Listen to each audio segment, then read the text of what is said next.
Welcome to the Everyone's a Critic movie review podcast. I'm your co-host, Bob Zerl. With me, as always, is professional film critic Sean Patrick and cousin Jeff.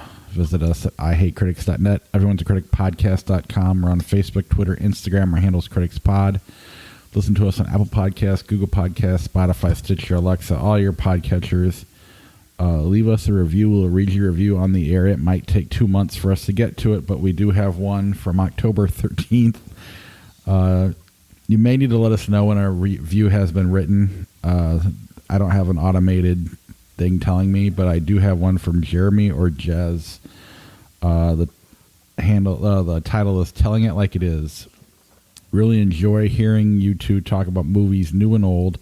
I appreciate that you're willing to call out the low effort slop being churned out by studios and not pull your punches when it seems like a movie was just released for the sake of content.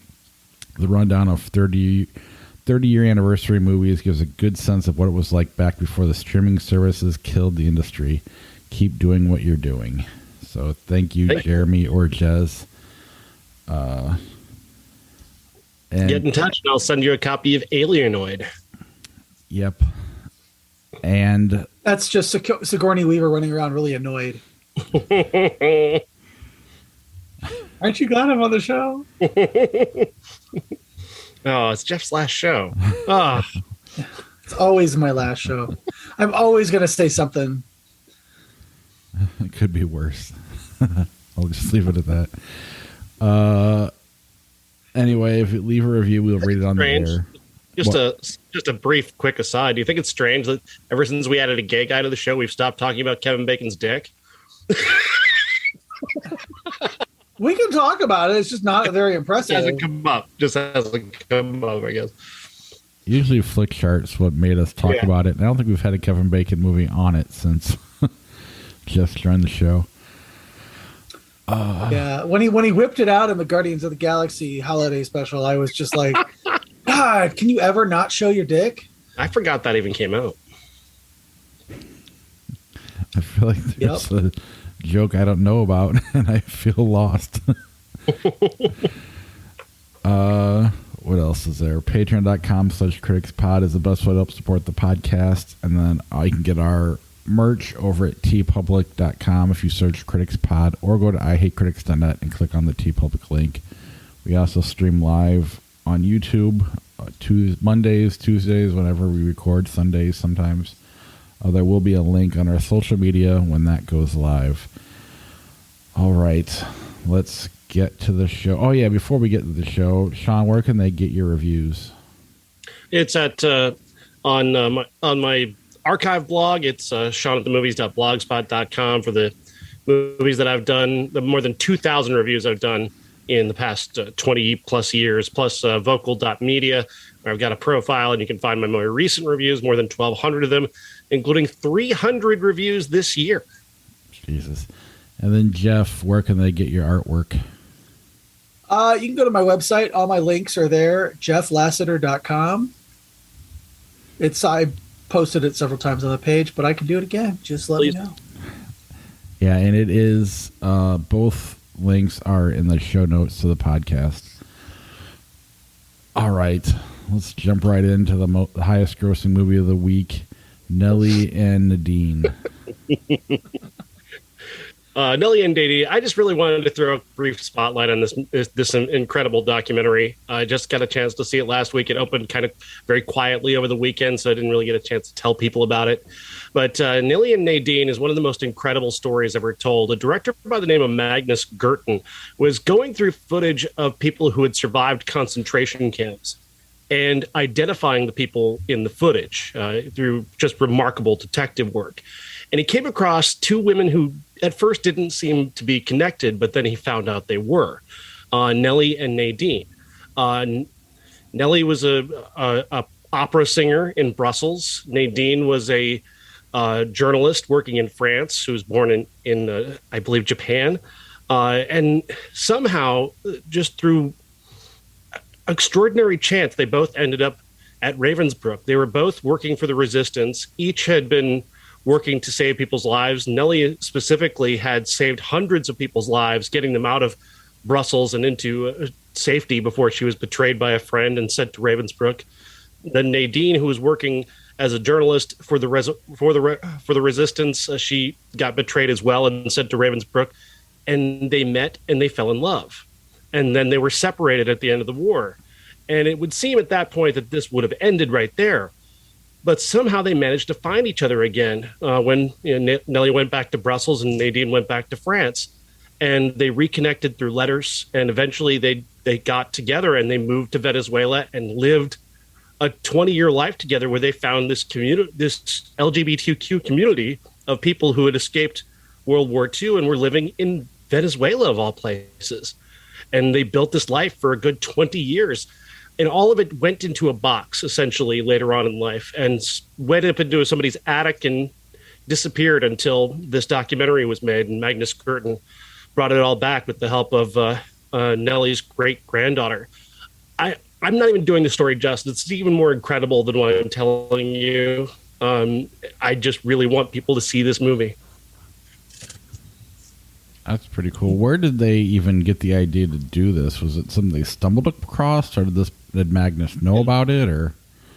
He stumbled across it because, like I said, he was working on a project already where he was identifying people from footage of World War II after the camps had been liberated. So a lot of people took video cameras and were filming the people who were released from the camps, and he was working to identify them and show the footage to family members or whatnot, and put together a documentary that way. And then he just happened to find Nelly and Nadine and figure out their connection through just simple detective work. After he heard from somebody that there was a connection between Nelly and Nadine, he set about trying to understand what that connection was, and it led him to Nelly's family and the entire story that they'd boxed up for so many years. Nelly's daughter wasn't exactly happy about her mom's life, and so she kind of put her mom's life like into a box and put it away for many years. Would it work as a feature film, or would you rather keep it as a documentary? Absolutely. It would be an incredible story. It would be absolutely incredible. In fact, it would be very easy to cast too. I mean, I bet you can already do it just by looking at them. Sandra Oh. Yeah. All right. Speaking of incredible stories, Avatar: The Way of Water. Avatar: The Way of Water, from director James Cameron, and featuring the voices of Zoe Saldana, Sam Worthington, Stephen Lang. Some actors do appear, but I mean, we're really just stuck with the blue people for much of the movie. Of course, the sequel to Avatar. This time, last time they got rid of the sky people, as they called them, and now the sky people have returned. And this time, instead of looking for unobtainium, they're going after the entire planet of Pandora to turn it into New Earth, because we've destroyed the Earth, because apparently, I don't know, Wall-E is a prophecy. So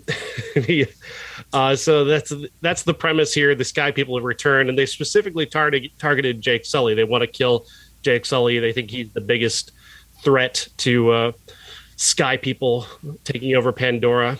So he decides to protect the Na'vi by running away and joining the water people. I can't remember what the water people are called. They've got their own name, whatever. I don't care.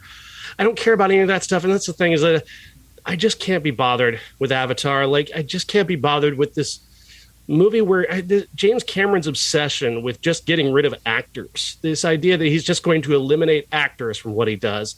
If he could figure out a way to get computers to talk, he would get rid of Zoe Saldana, Sam Worthington, Sigourney Weaver, all of them. They'd be out the door if he could get computers to talk. Honestly, that's the level of bizarre commitment he has to technology at this point. And you can tell that by the way that the dialogue is, by the way the movie is scripted, because he doesn't care what these characters are saying at all. And throughout this movie, you could run a bro counter in the corner, because these characters, the sons of Jake and Neytiri, bro, over and over again. They just use the word bro. At one point, he says, "Shit, bro." And I'm like, really? This is how you've decided to script your super intelligent, beautiful aliens? Shit, bro. Like, come on, man. I mean, just the middle section of the movie is entirely the most boring trope imaginable. You've got the fish out of water, except this time they're actually in water. Ha ha ha. What not even an intentional gag. on his part. It happens to be. Oh God, there's at one point, like, even as the movie got good in the third hour, and it does get good in the third hour, I was still cringing so hard over every line of dialogue. Our family is our fortress. Fuck you. Shut up. Stop talking. Oh my God, this movie is vapid. It's insipid when it comes to dialogue. It's impressive on every other level in terms of the technology involved, in terms of the technology involved. That's really all I can say. Some of the action is really, really good.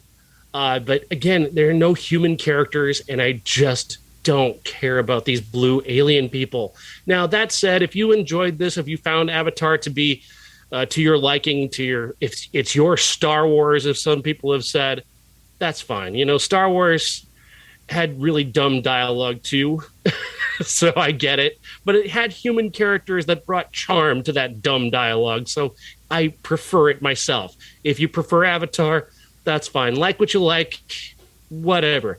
I can't get behind this. This is just not for me. I didn't see it, Jeff. I'm assuming you did. Oh, yeah. I have a lot of thoughts. First, it looks gorgeous.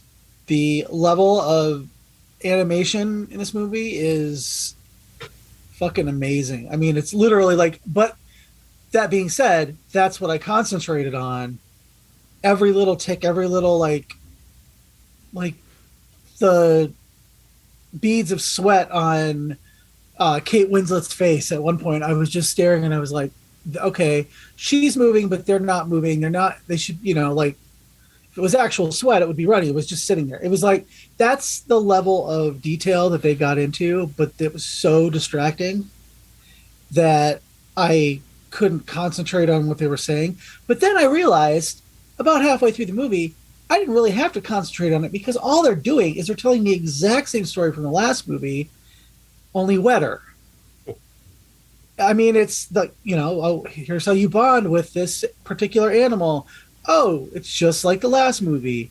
Here's how you bond with the underwater tree, just like the last movie. And it was literally beat for beat for beat. Stephen Lang is going to come back and they're going to fight. And, it was just a retread. A character dies and ends up getting sucked into the tree, just like Sigourney Weaver dies in the first film, gets sucked into the tree. Like, it happens exactly the same way. Well, I remember when Fish Out of Water story is the same. Well, back when Josh was on the show, I think it was Rambo 2, because Cameron wrote that.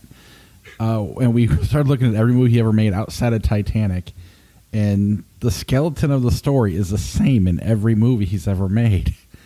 And it was just the Fish Out of Water story. Right. It's every one of them. Oh, my God. It was just... Well, to the point where when one of the characters dies and they put him in the sea anemones that look like lava, just like the Terminator, it's like... They just get gradually better looking. Yeah. James Cameron is a great guy. I think he really, really wants to push the technology to whatever end, so that we're doing certain things or whatever. I admire him as far as like sea exploration, and I get where this movie comes from that. Mm-hmm. But there is absolutely nothing different than the first one, except they're not in a forest, they're underwater. And there are just literally sequences that you could have cut 45 minutes out of this movie and it would have been pretty good. We bond with the animals here just like we do in the forest. It's great. Okay, that's a good 20 minutes out of the movie, just bonding with the animals. There's one scene where they show Jake and Neytiri how to bond. They bond with those sea creatures that are on the poster. And okay, great. So you assume that everybody else will have been taught, except no. Kate Winslet's daughter has to teach Jake's son, and it's like, we just literally saw this 20 minutes ago. Mm-hmm. It's just repetitive and redundant and gorgeous. Mm-hmm. And another thing that bugged me, like the bullies. He's got bullies in this movie. Why are there bullies in this movie? Like, what is the point? Storyteller. Exactly. Introducing teenage bullies into this story is so needless. It's so boring. It's so like every other fucking movie that has teenagers in it has to have bullies. Even the one with blue fucking aliens has to have fucking bullies. And it's like, why are you wasting our time with this? Jesus, you've made a beautiful looking movie. Just get past all the stupid bullshit. Why? I mean, your script is already garbage. Just cut half of it and make a better movie. When somebody said, I don't know where it was, I just remember hearing it, that they were hoping that aliens would invade the Earth so that humanity would come together and have a common enemy and, you know, put aside their differences. But no, we got to have bullies in space because, you know, they have a common enemy, but oh, well, I don't like you because, you know, you're just a little different than I. It's just, come on, we get it. James Cameron's subtlety is everything is a nail to him when it comes to subtlety. It's just the time the hammer just happens to be wet. It's exactly. There's a scene where like they arrive on the water people's land and they're asking to stay, and then they let them stay, and then they're going to learn how to swim for the first time. It's like, these guys, I mean, why don't they know how to swim already? Like, they just fucking got here. They're fucking land people. They've never fucking swam before. Like, why would you expect them to already know this? Why are we stop wasting my time? Can't they have just learned to swim already? Why not in the past 15 years they haven't learned to swim? Yeah. Yeah, Get it all out of the way, and you don't have to waste an hour of this fucking movie on this bullshit that we've seen in every other movie about teenagers. And that's the thing too, is like, when they were having their initial fight with the Sky People when they first came back, I was like, okay, one of his sons is going to die. One of his sons is going to die, because they were both like jumping into battle and making stupid decisions. And how many scenes did we have of him telling his sons to stay where they're supposed to be so they don't get hurt? Yeah. And every single goddamn time he says it, the next scene is them going into the ocean past the reef, or going up to this whale kind of creature that the one son has befriended. And it's just constant, don't do this. And then they do it. It reminded me of like Jaws 2, when the kids weren't supposed to go into the lagoon, and they all went in the lagoon and took the little brother. And it was like, how many do it one time, have consequences, and then you don't do it again? It's just, come on. But of course, the repetitiveness of it, and the predictable trope as well. The good brother, who's always the one who's doing the right thing, and then you've got the other brother, Goofus and Gallant, the classic trope. Which one do you think is going to end up dead, Bob? Just guess which one of them ends up getting killed. Goofus. It's not hard to predict. I don't want to do spoilers, but it's hard to predict which one of these guys is going to die, and You've which already one seen has this to learn movie the if you watched valuable the last lesson one. from the other one dying. Come on, it's so dumb. It's so dumb. But again, technically accomplished. Extraordinarily technically accomplished. Congratulations, James. You wasted 3 hours of my time, but you've done something incredibly visually beautiful. Can you think of a director who's a great writer but a terrible, like, technical filmmaker? Kevin Smith. Okay, so what if Kevin Smith and James Cameron got together? Kevin Smith writes the story. I think there'd be even more dick jokes. I think just more dick jokes. But Cameron has no liberties. He has to follow the script. All he has to do is just make it look great. I mean, imagine Red State with what Cameron would do. This is a kind of movie that makes me wish Carrie Fisher was still alive to do dialogue. Yeah. Because she always punched up. She was a script doctor that not a lot of people knew about, like, outside of Hollywood. And she would have watched this and like, why the fuck are they saying bro every 5 seconds? Oh, we didn't notice that. This needed you need a Last of the Mohicans approach to this if this was what you're going to do. I mean, you're already making them Native Americans anyway. Like, just go the full fucking 9 yards and and make them the noble whatever. Because honestly, this type of this hemming and hawing over that and trying to pretend that's not what this is really shitty on top of it. But to then have them talk like this, to have them talk like, high school football players suffering from head injuries, like it's just needlessly stupid. I mean, is he just essentially the best version of Roland Emmerich or Michael Bay? Pretty much. Or is that not fair? Well, but here's the thing about them. They at least have humor in their scripts, and they don't take everything so seriously. Hate him as much as I do, but Randy Quaid in Independence Day was one of the highlights of that movie. He was good comic relief. This movie has no real comic relief. Everything's played so straight. And, there's a couple jokes here and there, but they don't land because it's so technical. Everything is so technical in this movie. And there's no real love for it. I haven't even talked about the young white boy in the room. So Jake Sully and his family have adopted a little boy who was left behind because I guess babies can't be put into transports back to Earth or whatever nonsense they came up with. And this character could be taken out of this movie without changing a damn thing. Like, he has zero effect on the story. I don't know why they decided to include this character. He know adds why. Nothing. He's just. And he's the one he really abuses the word bro as well. Yeah, I'm gonna spoil it. He's the son of Stephen Lang's character from the first one. And it's his conflict that keeps Stephen Lang's character alive, because we can't have a movie that's called Avatar without Stephen Lang. He's outlived his usefulness twice now. Yeah. What I find fascinating is kind of like they're going to do like some Darth Vader, face turn in number 3.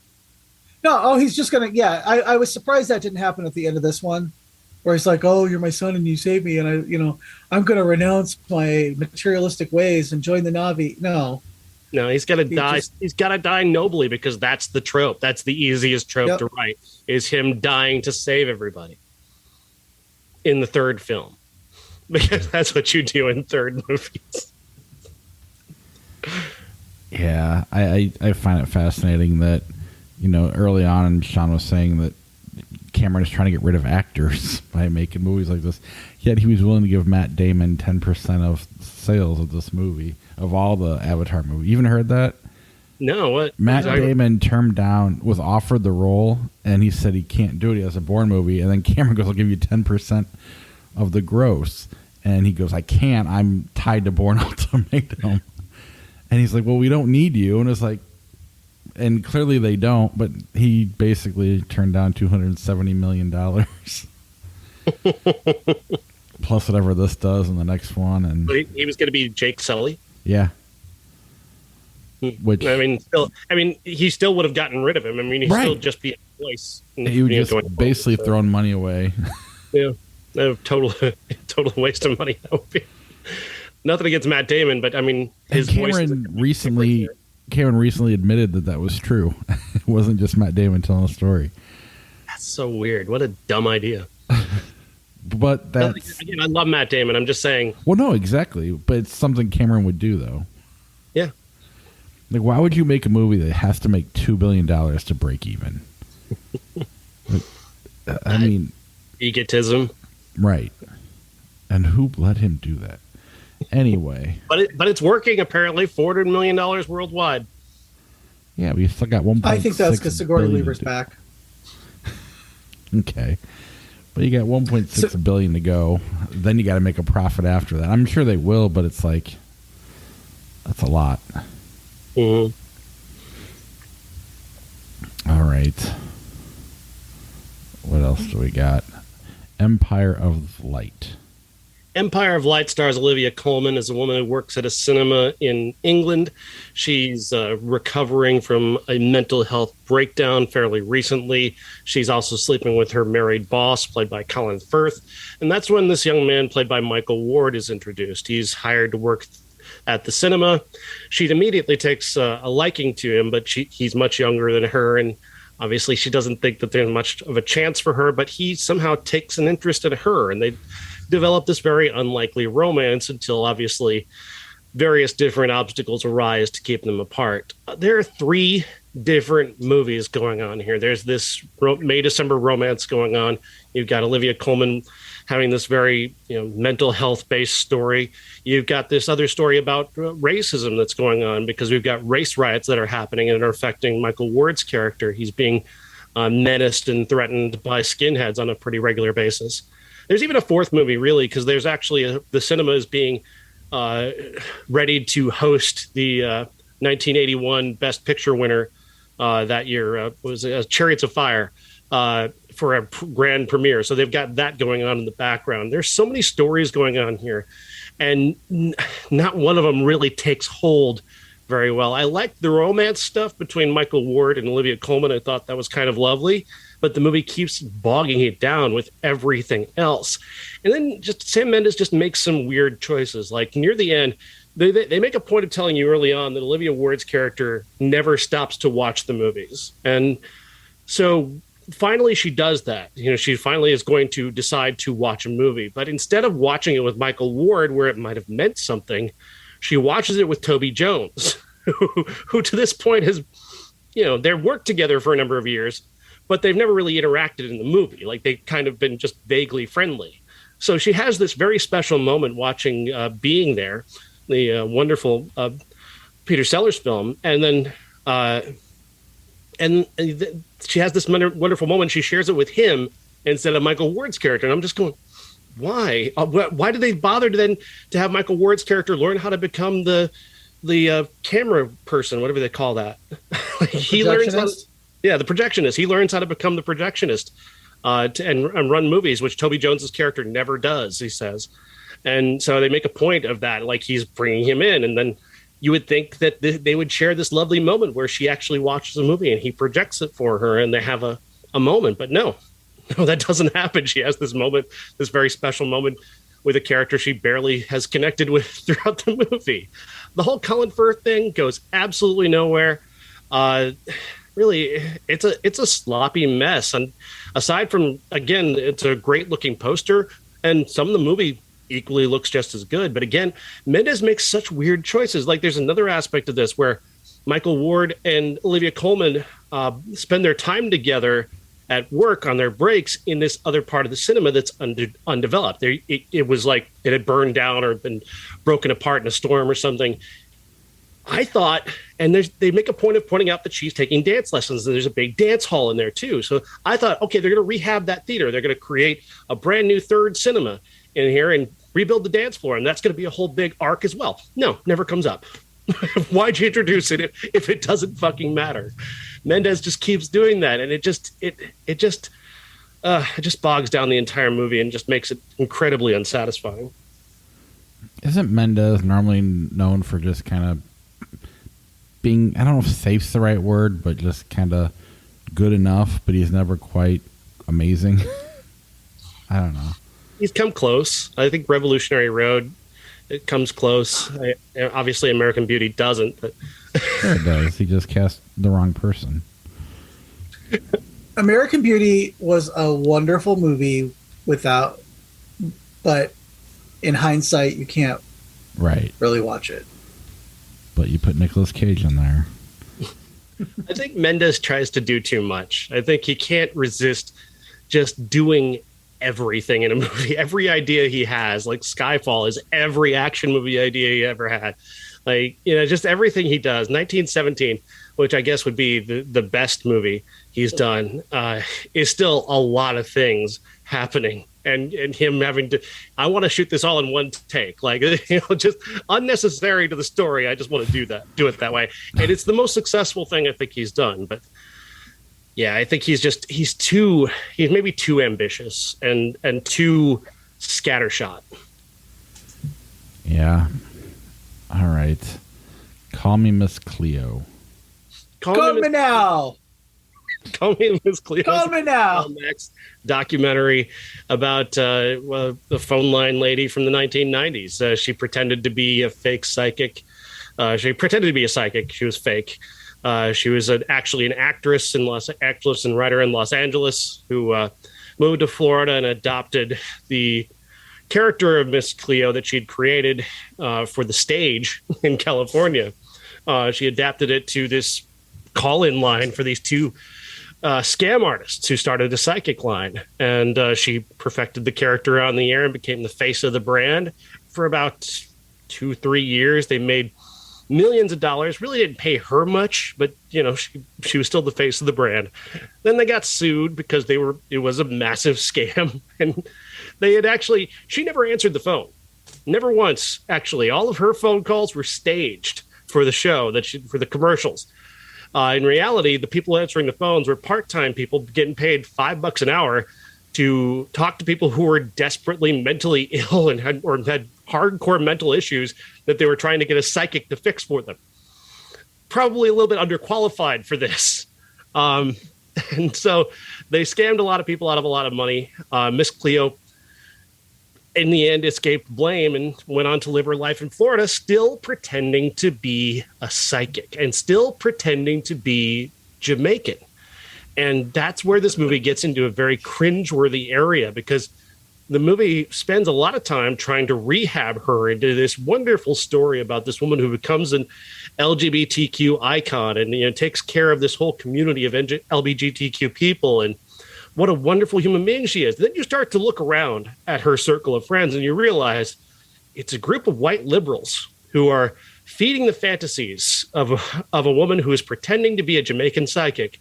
And suddenly you realize these people have created for themselves a real life magical Negro. And it's so cringe. It's so cringe. And the thing about it is that the directors aren't doing this on purpose. They seem to buy into this just as much as her circle of friends. And that just makes it even more cringe. Yeah, I thought literally every part of this thing was incredibly sad on every level.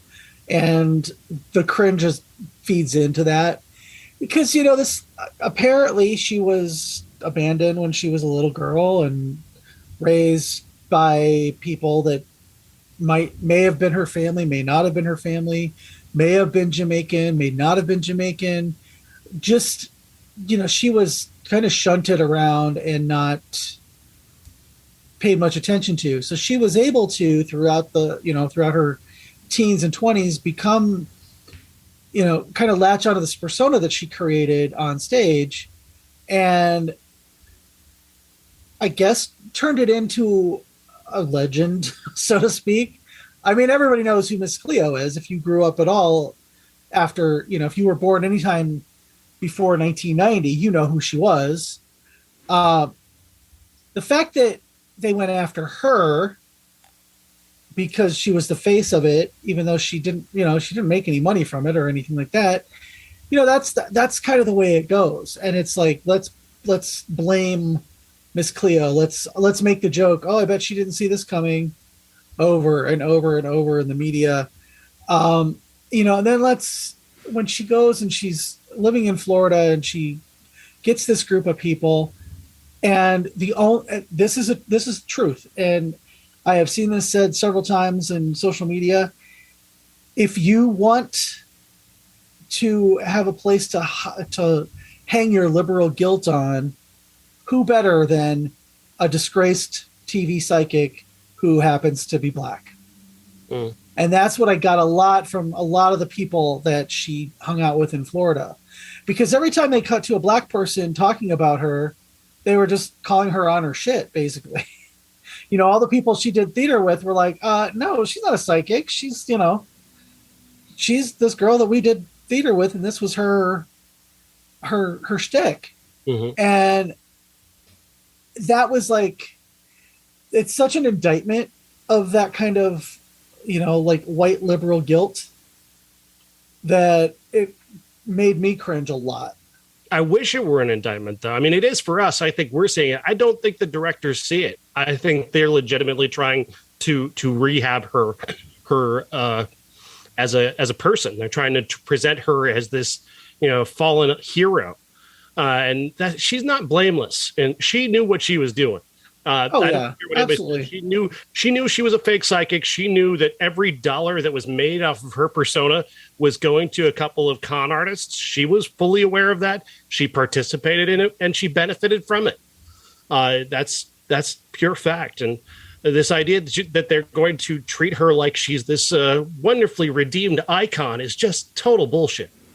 Was maybe this came after her, but I seem to remember a disclaimer of for entertainment purposes only. Was that the psychics after Miss Cleo, or did they include that with her? I think they did it with her.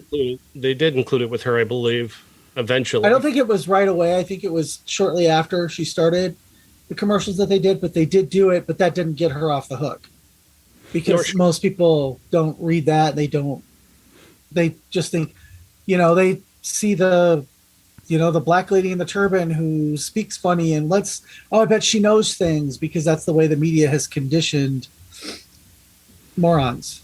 Yeah, there's a much better documentary to be made about that mindset, about, white people viewing black people in that manner as this exotic creature that can see the future. Like there's a much better documentary in that idea than anything in this movie.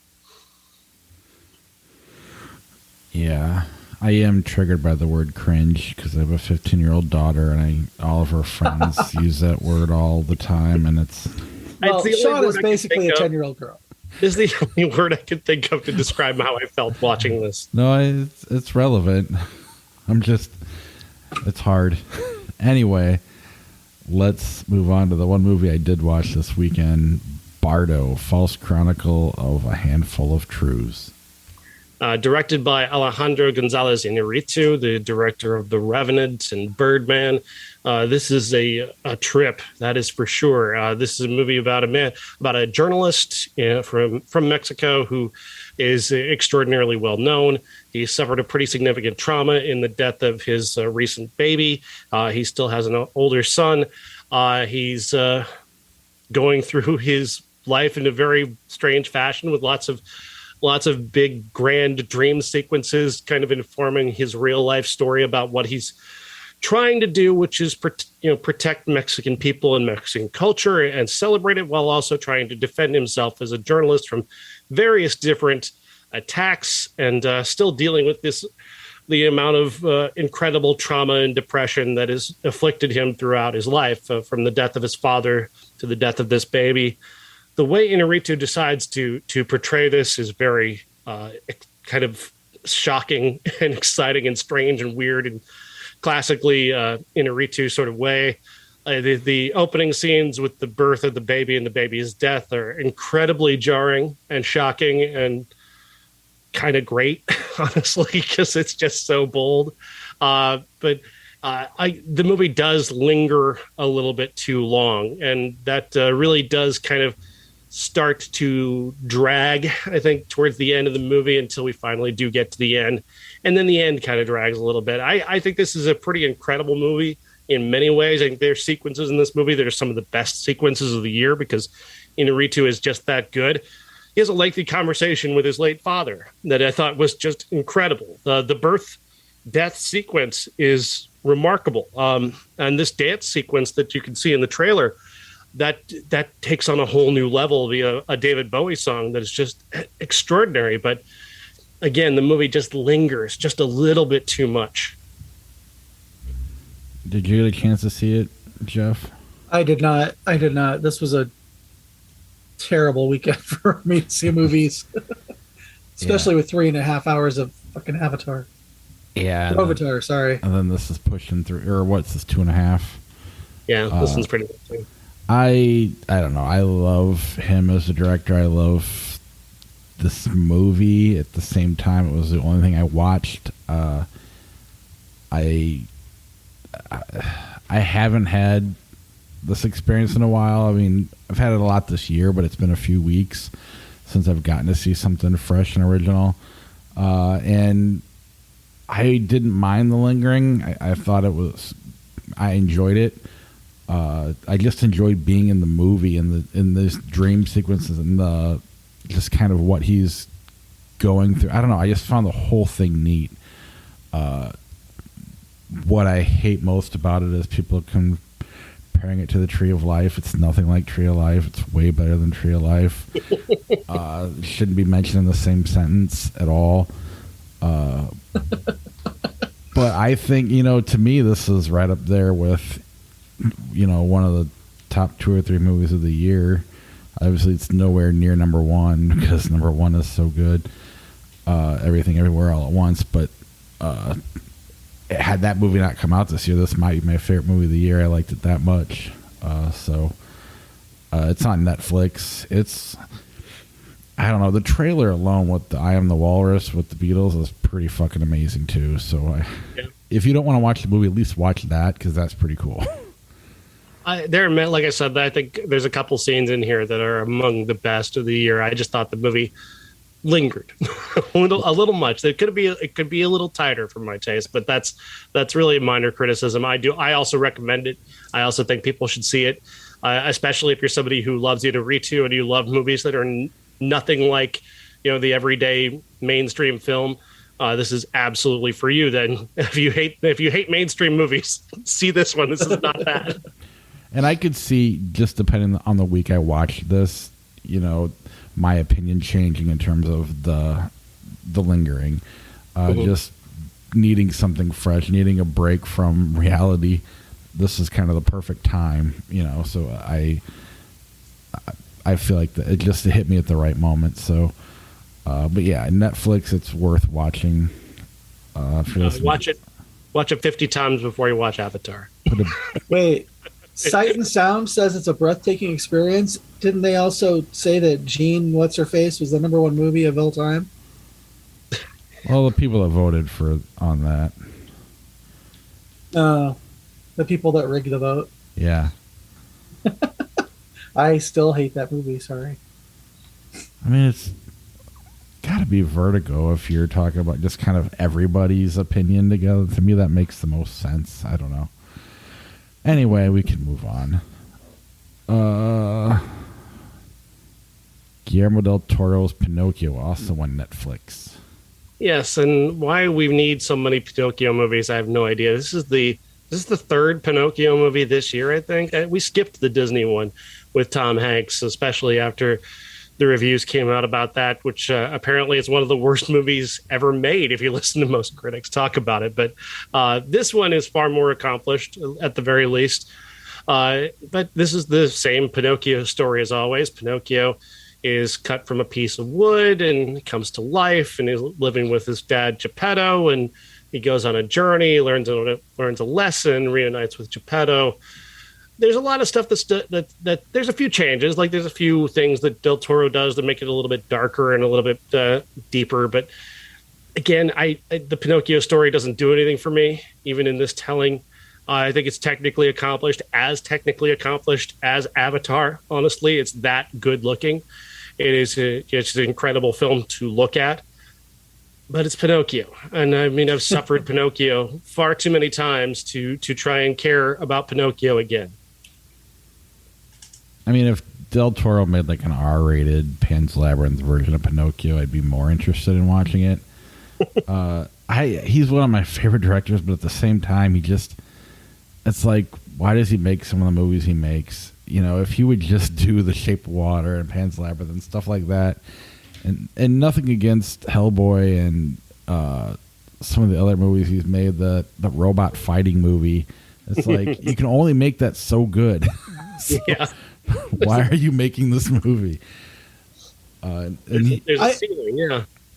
I feel like with him, if he had done this as more of like kind of a body horror movie, I think that would have been, an R-rated body horror Pinocchio, like the movie Pin from the 80s, which I have not seen in 40 years or whatever, but I've never it's we'll have to see if we can get a hold of it and watch it sometime. It's kind of weird. If he had done like the body horror R-rated movie about, the puppet that comes to life, and I watched probably an hour of this total, but I'm not gonna lie. Before you came on, Sean, I was telling Bob I started to watch it, and then I got like kind of sucked into reels of people getting hit with things and falling down on Instagram, and then the next thing I know is like, oh, Pinocchio's still on, okay, and it's very like it looks like a Guillermo del Toro film in a lot of ways, and it's very dense, and I feel like if I had an affinity for this story, I would probably be sucked in and would love to have seen it in the theater. But if this was the second Pinocchio movie ever made, I'd probably be all over it. But I just don't care. There's a lot of Pinocchio movies, man. Whatever you do, like avoid the Roberto Benigni human Pinocchio movie. That is some serious fuckery. And then apparently, like I said, I've not watched it. I've heard that the Tom Hanks Pinocchio movie on Disney is just an absolute disaster. Somebody said the Polar Express meets Pinocchio, which makes me really want to avoid it. Mm-hmm. All right. Our undisputed classic is 1974's Black Christmas. Is that the right year? 1974. Yep. Produced and directed by Bob Clark and starring a handful of relatively recognizable actors.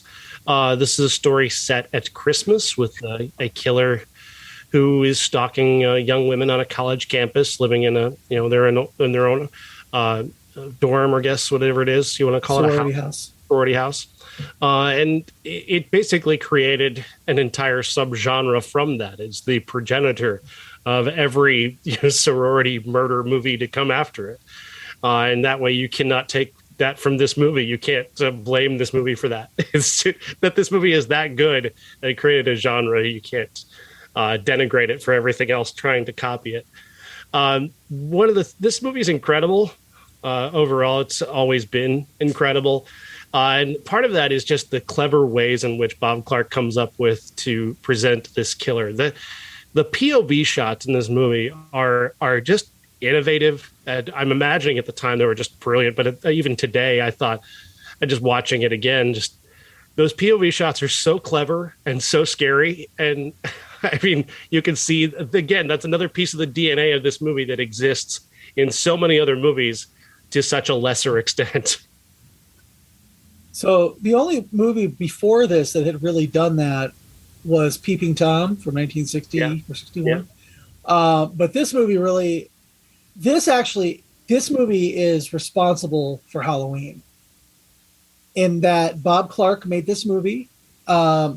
Spoiler alert, you can fast forward a few minutes if you don't want to hear this, but at the end, the killer gets away. You don't know who the killer is. And, so John Carpenter met Bob Clark and said, "Oh, I'm a really big fan of your movie Black Christmas.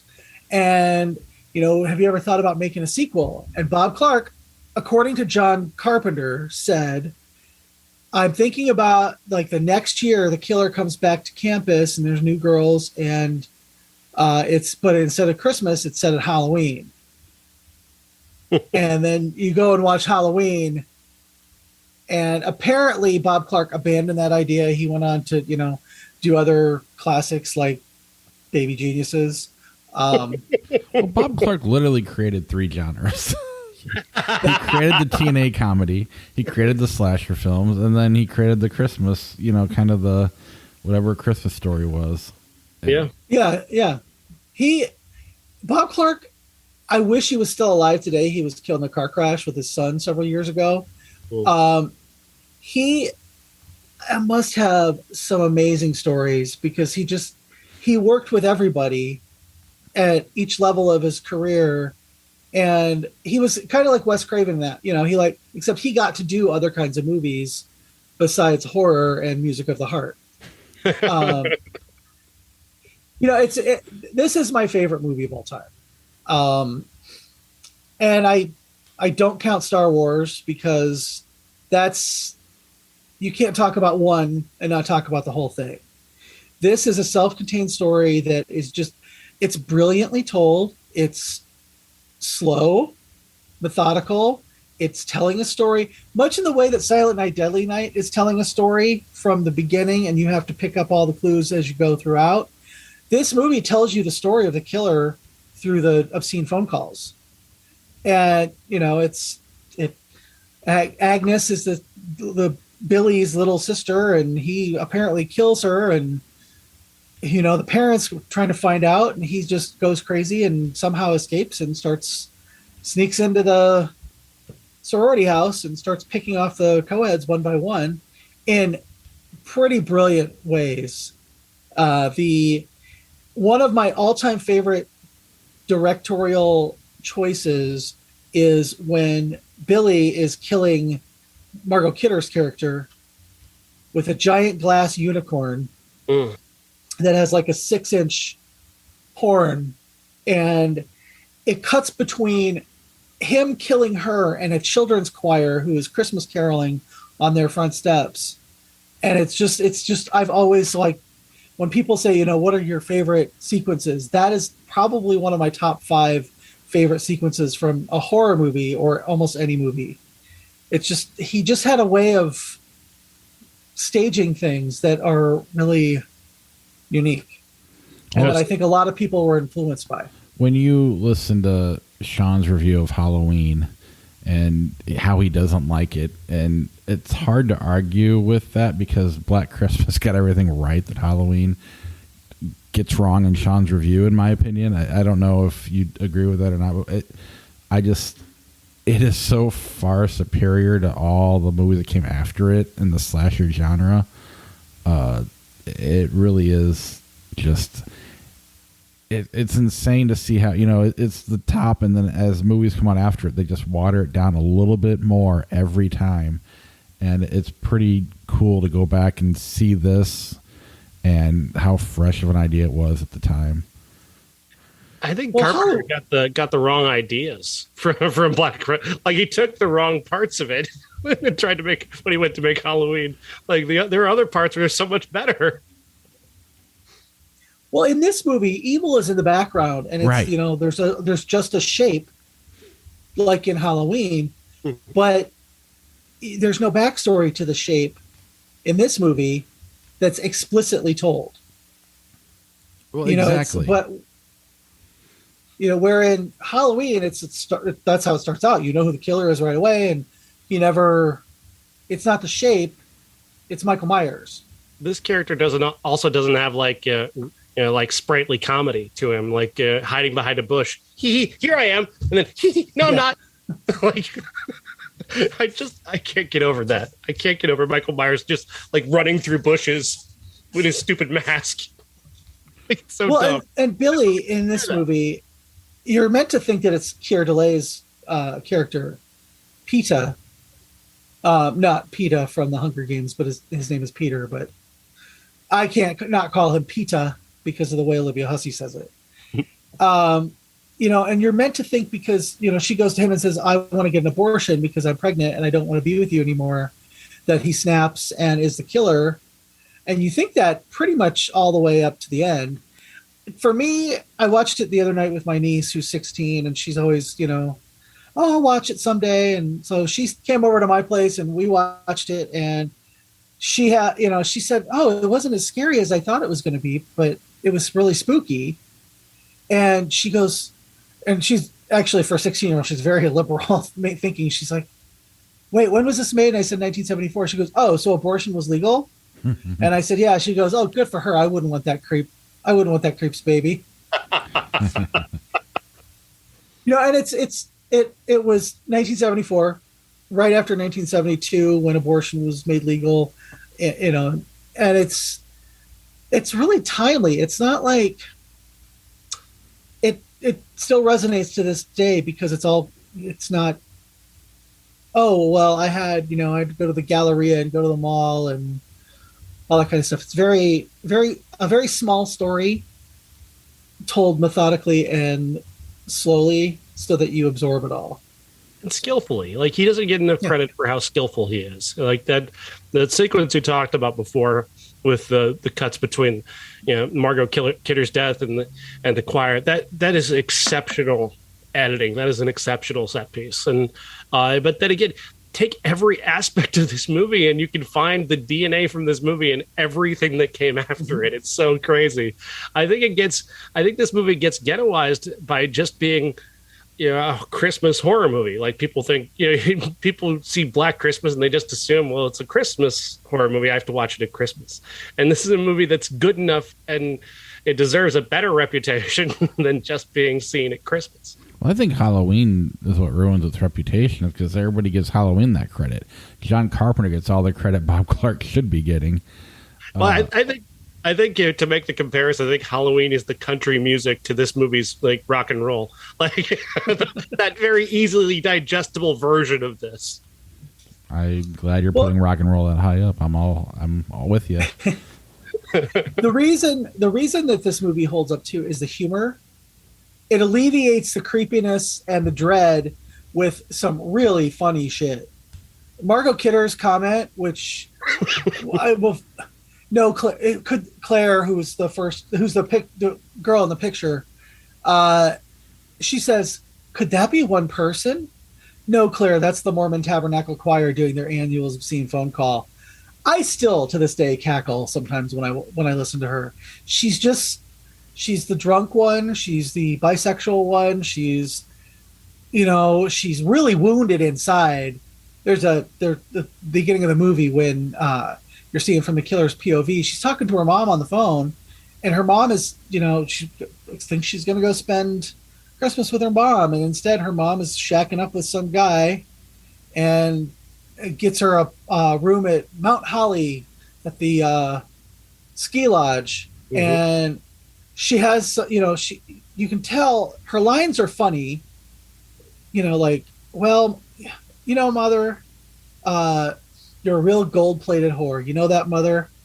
And you're laughing, but then you're like, she's saying that from a place of real hurt. And she's a wounded character. And that comes through, even though she's like funny and, kind of a little bit irreverent. You see that come out. And she has that whole arc before she's killed. And everybody in this movie has their arc, with the exception of Andrea Martin's Phil, who has some of the better lines in the movie and is there for a little bit of comic relief, but not the way Andrea Martin, she's not being Andrea Martin. So Margot Kidder really pops. Like she's just so charismatic right from the first moment, to the point where she seems to really pull focus almost as the main star of the movie, which makes her death scene even more, feel more hurt, more tragic, because you love this character. And it's this is her best performance. Yeah, absolutely. For sure. Unquestionably. Absolutely. You feel bad when she goes. Like, you feel genuinely bad when she goes. Well, and I don't even and feel Mrs. like... Mack. Oh, go ahead. No, I was just saying, Mrs. Mack, Marion Waldman is equally funny and smart, and just a little touch with her where she's got the booze in the Bible, then she's got the booze in the toilet as well as she's brushing her teeth with it. Like, that's just such a great character touch. That's just smart character building.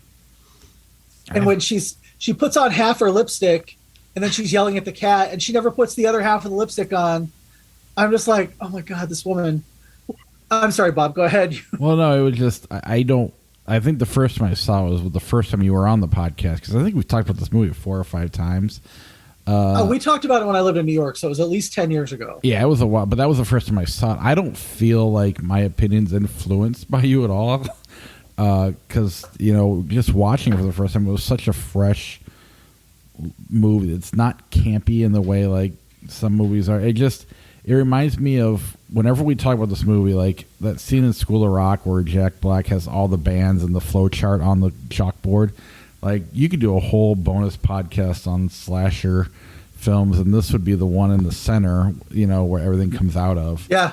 And it would be a fascinating, fun conversation. And it really is the best. I mean, I like Texas Chainsaw Massacre better, but I don't think it's a slasher movie. I think that's off on its own.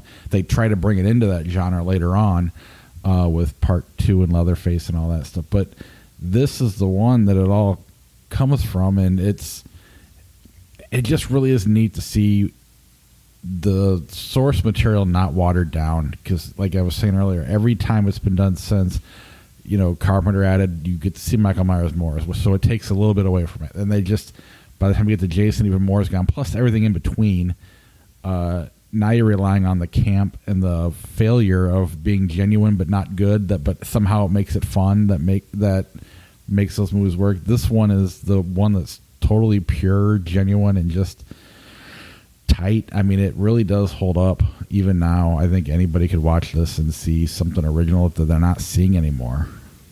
I think I've held back and truly loving this movie because of all the knockoffs, because I was kind of annoyed by everything that came from it.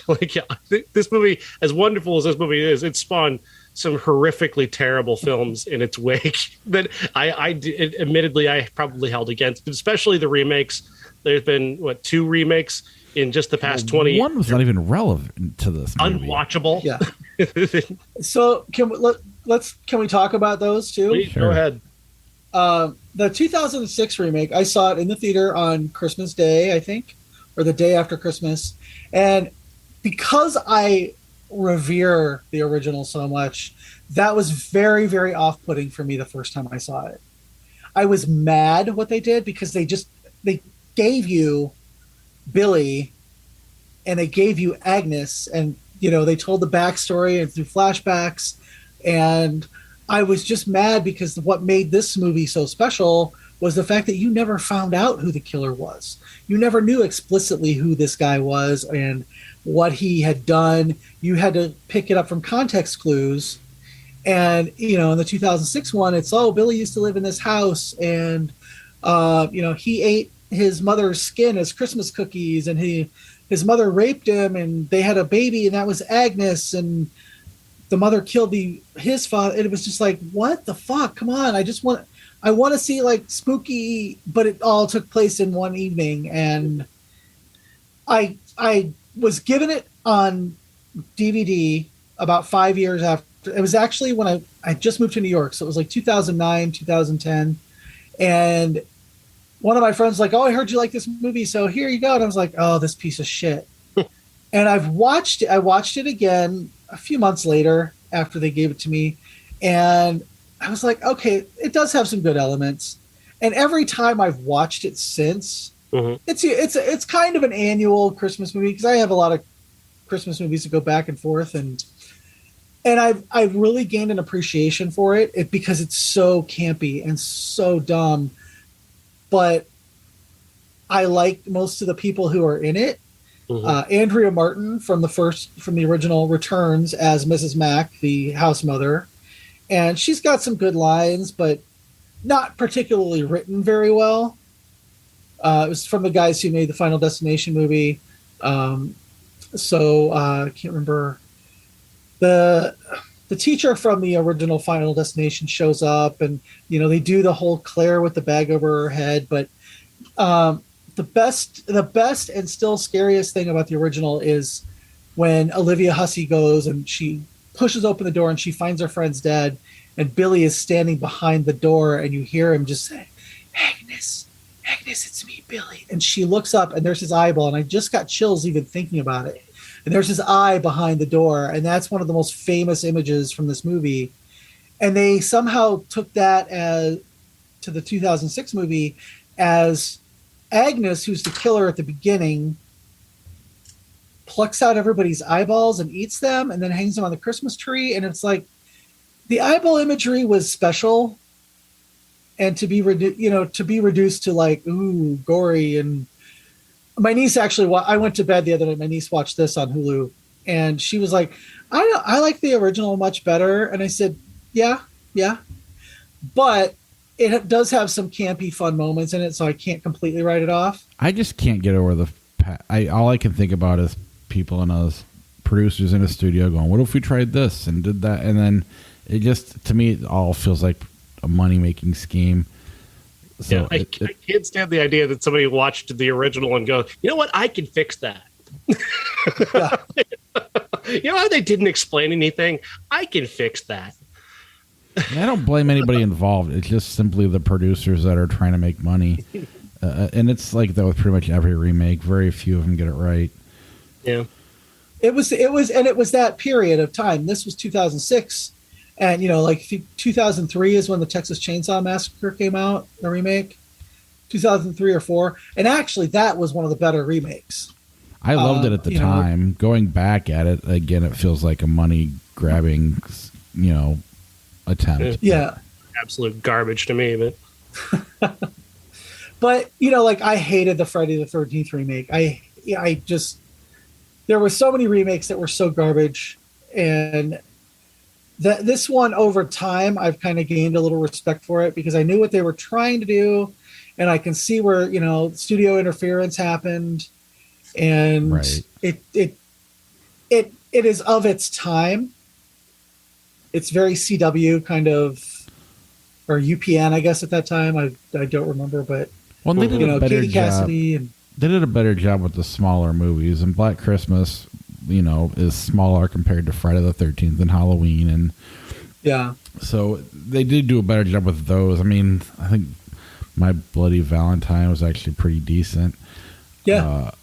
But I don't know. I have a hard time. Again, I have nothing against the filmmakers or actors. They did as good as they could. It's hard for me to let go of that. At the same time, I can watch Rob Zombie's Halloween and blame the studio and appreciate what he tried to do, even though he couldn't do what he wanted to do. So yeah. And I understand why people hate that too. So it is what it is. But then the other one just doesn't even make sense to this movie.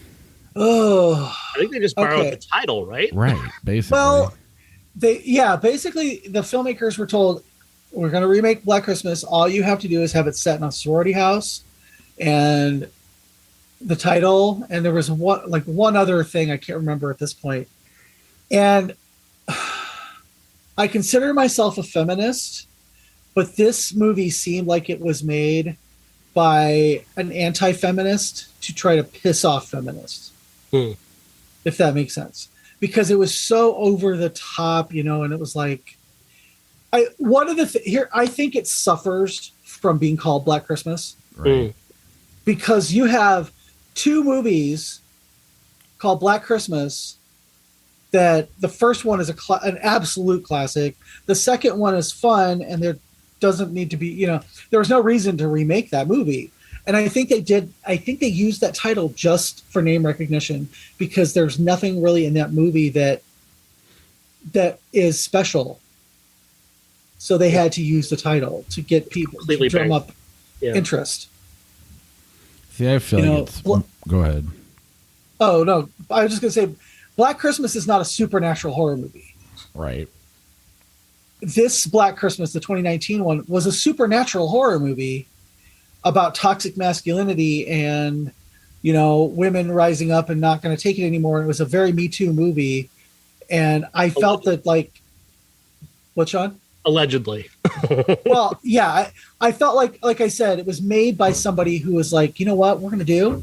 We're going to fuck with these feminists. We're going to make these women seem like they're the big badasses, but they're just going to look so stupid doing it that it's going to fail. It reminds me of the meme, "This is the future that liberals want." Yeah. Well, it's either that or it's an out of touch liberal trying too hard. It could either way. They're trying to market Me Too versus do something genuine with it. Mm-hmm. And I mean, I think I've talked about this on the podcast. My brother was trying to make a movie called The Newscaster, and he didn't get off the ground. But at some point, Eli Roth's production company came to him with it. Eli Roth had nothing to do with it. It was his. Anyway, they read the script, and then they wanted him to rewrite it with a Me Too swing to it, which would have been very disingenuous for him, because someone who should do that would be a woman, not a white male. But that's what they want. All they wanted to do was market it, and that's kind of what I felt like that Black Christmas was just whether it was somebody trying to say fuck you to feminists or somebody that was just so liberal but out of touch and didn't know how to present it. Either way, I think the latter is true, because I think it was Karen Kusama. I don't remember. I kind of blocked that movie out of my psyche. But I actually was looking forward to seeing it after I read a couple interviews on Twitter or whatever. And I was like, oh, okay, that's what she's trying to do. And I went and I was like, the first half hour, I was really invested with characters, you know, and then it was just like, oh, wait a minute. These are fraternity brothers who are in a cult that are trying, what? And it's like this black ooze. What is this? It could have been an X-Files episode, but it was just so ham-handed. And it made me like embarrassed for them. Yeah, I get that. Well, just throw it out there. Go ahead. Sorry. No, I was just saying, it's, you know, I've got HBO Max and you can watch it on there, and I'm like, you know what? This is not one I want to revisit. I was so angry that they called it Black Christmas. Yeah. Well, I'm just throwing it out there. I would be interested if you ever feel like doing a little extra work. I would love to watch Jeff in front of a dry erase board or a chalkboard doing the history of slasher films. We could do that. This piece of Black Christmas goes here. Yep. I think it would be fascinating. Well, you do. I mean, you get pieces of it throughout everything that came after it through Halloween, you know, filtered through Halloween. That's the because problem. everybody's like, oh, you know, Halloween's the original slasher movie. No, it's not. And in the last probably 10 years, people have come around to the fact that Black Christmas spawned Halloween, not the other way around. You know, and you know how that Halloween spawned all the other holiday horrors. You also have to take into account too, like the reputation of Bob Clark as well kind of affects the perception of Black Christmas, because he's also the guy who does A Christmas Story. He's the guy who does all these other weird movies that he's done. Like he's done, unlike Carpenter, who stays in his genre, or Wes Craven, who stays in his genre, and thus, you know, they're venerated for creating horror. Bob Clark doesn't have that. He doesn't have that reputation, and I think that kind of affects people, the way people look at Black Christmas. Mm-hmm. But I think he's probably more satisfied in his career than, like, I know John Carpenter's not all that satisfied with it. John Carpenter has finally given up and just said, you know what, I'm a Halloween guy from now on. I'll just do the movie, the executive producing, and do the music for it. I'm just, and he doesn't hide from that either. It's like, pay me, whatever, just give me my money. Yep. And I would love to, I would just like the renaissance that Black Christmas has enjoyed over the last 20 years. I mean, the movie's almost 50 years old, and I remember seeing it on HBO, and it was called Stranger in the House, and I was a little kid, and I was just fascinated with horror movies as a kid. And then a few years later, I was with my cousin and her boyfriend, and we were at Blockbuster, or one of the local video places, and I saw the cover with Claire with the bag over her head, and just tripped a memory. And I was like, oh my God, can we get this movie? And we got it. And I ended up like buying it for $70 or $60 at Suncoast one Christmas. I taped the last half of it on USA Network when it was still called Stranger in the House. And it was that mythical movie for me that, like, kind of, even before I saw Friday the 13th or Halloween, it really just has always been my favorite horror movie. And in the last 15 years, has really just become my favorite movie. And I only do watch it at Christmas because I don't want to ruin it for me. I don't want to, like, every time I see that eye behind the door, I don't want to lose that chill that goes up my spine to this day. Because that is like absolutely one of the scariest things that you could ever experience, in my opinion. Like that's why The Strangers, you know, that movie, because there's just no real rhyme or reason, and they're just there, and they're just on the other side of the door, and you just see that eyeball, and it's like, shit. Yeah. So that's why I only watch it a couple times a year, and always on Christmas Eve. So. Did you watch it for this show, or you waited for Christmas Eve? Oh, no. I usually watch it I watch it Thanksgiving, Christmas Eve, and then like New Year's night, and then I put it away. I didn't watch it up until Friday when my niece was here, and she's like, let's watch Black Christmas. And I had just gotten the new Scream Factory 4K Blu-ray combo, and I I was like, yeah, that seems like a pretty good night to do it. So we watched it, and I will still again watch it on Christmas Eve. But I I only allow myself between Thanksgiving and New Year's Day to watch it because I just don't want that special feeling. I did watch it when Margot Kidder died. That was my, instead of the Amityville horror movie, the Amityville horror or Superman, that was my movie because it really is her best performance. Absolutely. Unquestionable. I'm the same way about, not mocking you, I'm the same way about Texas Chainsaw Massacre one time per year. One time per year because I don't want to ruin it because I love it so much. Yeah. Anyway, it's always fun to bring this one back. I think this is the fourth time, and it's been a fun conversation every single time we've done it. I'm sure we'll do it again. Let's see here. What else do we got on the show? 1992, Used People, Leap of Faith, and Toys. Anything memorable about those movies? Toys is a weird movie. Like Barry Levinson directed, Robin Williams starring, and it's about a weirdo who owns a toy factory, and it goes to very, very unusual places. It doesn't quite accomplish its ambition, but it is so weirdly ambitious that I kind of admire it at times because it is so very weird. It is so like a movie that shouldn't have been made in so many ways because it's such a bizarre idea and everything in it is just so completely bizarre. Like it's a movie that feels like it comes directly out of the brain of Robin Williams unfiltered, and that's kind of exciting. But I wish that somebody had actually put a little filter on it and just kind of reined it in just in the right direction. A little bit of a Barry Levinson was the wrong director for this idea. He's too much of a mainstream guy who I think was trying to be an artist, and I think he came up very short on that.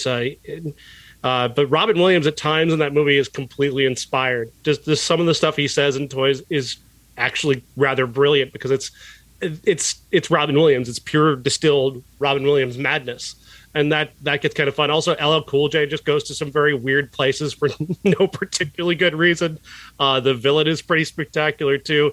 It's just a shame that the movie is it comes up so very short at times. So if they could have reined him in like they reined Steve Martin in The Leap of Faith, it would have been a great movie.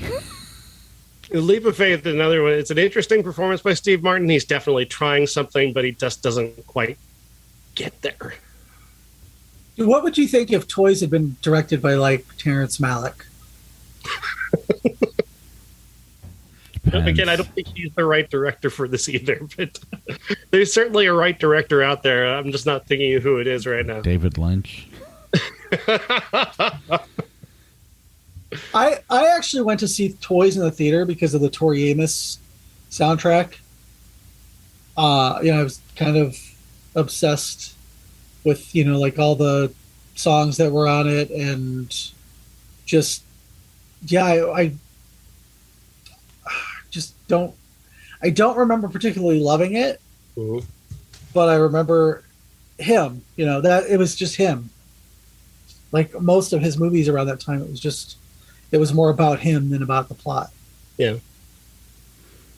All right. Next week, we got Babylon, The Whale, Puss in Boots, Whitney Houston, I Want to Dance with Somebody, and then Glass Onion. We'll talk about that again when it comes to Netflix. Our classic is Terror Train, and in 1992, Chaplin, Hoffa, and Scent of a Woman, the movie that ruined Al Pacino. I've been wanting to see Chaplin for a long time. It's been years since I've seen Chaplin, so I kind of want to see that one. Yeah, me too. We've kind of flirted with it as a classic for years and never actually bit the bullet, so it'll be a good chance to finally watch Hoffa, it. I never want to see again. Hoffa feels like 5 hours to me. It feels longer than The Irishman. Yeah. And I don't want to watch Scent of a Woman. We are running long, but we'll do like 5 or 6 quick flick charts if you guys are okay with that. So, I think we should put Black Christmas up against. Let's do that. How do you do that again? Let's get that up there. The search.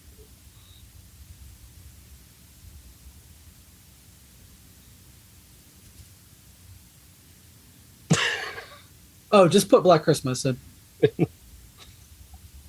We'll see if it'll give us the option. Yeah, There you go. All right, re-rank is what you want to do. All right, let's run this through till the end. All right, Black Christmas, Nightmare on Elm Street, Part 4. Black Christmas. Black Christmas. Black Christmas, Mr. Smith Goes to Washington. It should technically be It's a Wonderful Life, but Black Christmas. Mr. Smith goes to Washington for me. I mean, recency bias. I haven't seen Mr. Smith in a while. Black Christmas, Get Out. Get Out. Black Christmas. It's my favorite movie, so I'm just gonna put that out there that I'm gonna probably pick that. I like Get Out, but I kind of think I've been quiet about it, but I kind of think it's a little overrated personally. Black Christmas or Princess Bride? Princess Bride. Black Christmas. Although Carrie Elwes was in the 2019 Black Christmas. I'm not a huge Princess Bride fan. Okay. Black Christmas, Crouching Tiger, Hidden Dragon. I'm going to switch back and go back to Black Christmas here because I've kind of fallen out of love with Crouching Tiger. Yeah. Feels like homework if I had to watch it again. Oh, sorry. Black Christmas or Fargo? Fargo. Black Christmas. Yeah, I love Fargo. Black Christmas, I Love You, Man. Absolutely Black Christmas. Yeah, Black Christmas is a better movie, but I enjoy I Love You, Man more. Black Christmas, Kick-Ass. Black Christmas. Yep. Yeah, it's easy. Black Christmas, Three Kings. Three Kings. I love Three Kings, but still, it's Black Christmas. I'll go with Three Kings on this one. Black Christmas, Pulp Fiction. Pulp Fiction. Pulp Fiction. Black Christmas, Deadpool. Black Christmas. Black Christmas. Ooh, we moved up to 49 between Pulp Fiction and Deadpool, which is ahead of the Big Lebowski. Probably need to re-rank Pulp Fiction. How did that happen? What is that doing? Go down That 4. one, yeah. Go down That's 4. all weird. The Big Lebowski's behind Deadpool. That's weird. LA Confidential's up high. We got some work to do on this. Yeah. Josh Adams, I'm going to blame him for all of this.